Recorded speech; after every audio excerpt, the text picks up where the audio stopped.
బొత్స సత్యనారాయణ గారు, రామచంద్రయ్య గారు ఇవాళ టీడీపీలో ఉన్నాడు, రామచంద్రయ్య గారు, తోట చంద్రశేఖర్ గారు కాపులకు సంబంధించి ఇంకా చాలామంది ఉన్నారు, పేర్లు నాకైతే గుర్తు రావడం లేదు. కానీ మేమందరం కలిసి సమావేశమై బయటకు వచ్చిన తర్వాత చిరంజీవి గారును మన దాసనారాయణ గారు ఒకే ఒక్క మాట చెప్పాడు, వంగవీటి మోహన్ రంగారావు గారిని కోల్పోయాం కానీ ముద్రగడ పద్మనాభం గారిని కోల్పోవడానికి మేము సిద్ధంగా లేవు, ఖబర్దార్ అని వార్నింగ్ ఇచ్చారు. చిరంజీవి గారు, దాసనారాయణరావు గారు కూడా ఇద్దరు కలిసి ఇచ్చారు. ఒకసారి చూసుకోండి యూట్యూబ్లోకి వెళ్ళి.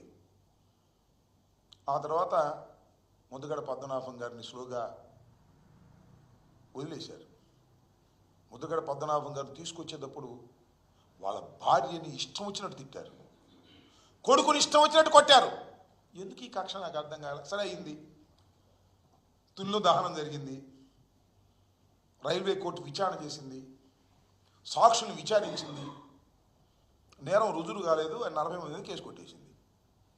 ఆ రోజునే ఈనాడులో కూడా కేసు కొట్టేసినప్పుడు కూడా చాలా వ్యంగ్యంగా చాలా కక్షగా ఐటెం వేశారు. ఆ రోజునే నేను చెప్పాను, ఎందుకు మీ కడుపు మంట రామోజీరావు గారు, కేసు కొట్టేస్తే రుజువు కాకపోతే అని.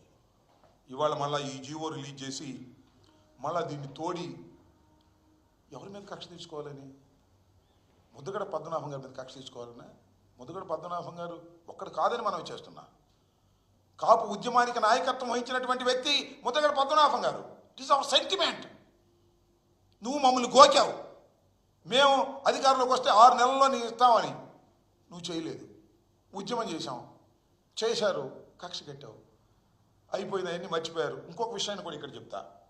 చంద్రబాబు నాయుడు గారి టైంలో పళ్ళేలు కొట్టిన వాళ్ళకి, తుని వెళ్ళడానికి ప్రయత్నం చేసిన వారికి అందరి మీద కేసులు పెట్టారు. ఆల్మోస్ట్ ఆల్ మొత్తం కాపు సోదరులందరి మీద, ఉద్యమకారుల మీద కేసు పెడితే జగన్మోహన్ రెడ్డి గారు ముఖ్యమంత్రిగా అయిన తర్వాత 18/3/2020 జీవో ఆర్టీ నెంబర్ 312 312 కింద కేసులు మొత్తాన్ని డ్రాప్ చేశారు. మొత్తం డ్రాప్ చేశారు కేసులన్నీ కూడా. నువ్వేమో కేసు మళ్ళీ కొట్టేసిన కేసు తిరగదోడుతున్నావు. ఏంటికి ఈ కక్ష నాకు అర్థం కాలేదు. ఈ కేసులన్నీ కూడా ఎవరి మీద, కాపుల మీద పెట్టారో, ఉద్యమకారుల మీద, ఆ కేసులన్నింటినీ కూడా నేను తీసేస్తున్నాను అని ప్రభుత్వం తరపున జగన్మోహన్ రెడ్డి గారి గవర్నమెంట్ జీవో ఇస్తే, చంద్రబాబు నాయుడు గారి ప్రభుత్వం, కూటమి ప్రభుత్వం న్యాయస్థానంలో విచారణ జరిగి సాక్ష్యాధారాలు లేవని ఎక్విటల్ ఇచ్చినటువంటి కేసును మళ్ళా అపీల్ చేయాలని జీవో ఇచ్చారు. What is this? ఏమిటి కక్ష చంద్రబాబు నాయుడు గారు? నాకు అర్థం కాల. కాపు సమాజం మీద నువ్వు ఎందుకు కక్ష పడుతున్నావో, ఎందుకు ఈ రకమైనటువంటి దుర్మార్గానికి పాల్పడుతున్నావో సమాధానం చెప్పాల్సినటువంటి అవసరం ఇక్కడ ఉంది అని ఈ సందర్భంగా నేను చెప్పదలుచుకున్నా. కేసులు ఎత్తేకిపోయావు, పెట్టావు, జగన్మోహన్ రెడ్డి గారు ఎత్తేశారు. అందరూ పాపం బయటకు వచ్చి శుభ్రంగా కేసులు పోయిన ఆనందపడ్డారు. కొట్టేసిన కేసులు మళ్ళీ తిరగబెట్టి నువ్వు చేయాలని అనుకుంటున్నావు. ఇది చాలా దుర్మార్గమైన విషయం. ఈ దుర్మార్గమైనటువంటి విషయాన్ని కాపు సమాజం చూస్తూ ఊరుకుంటుంది, ఏదో సర్దుకుపోతుంది అని దయచేసి అనుకోవద్దని మనం చేస్తున్నాం. మేము ఆలోచన చేస్తున్నాం.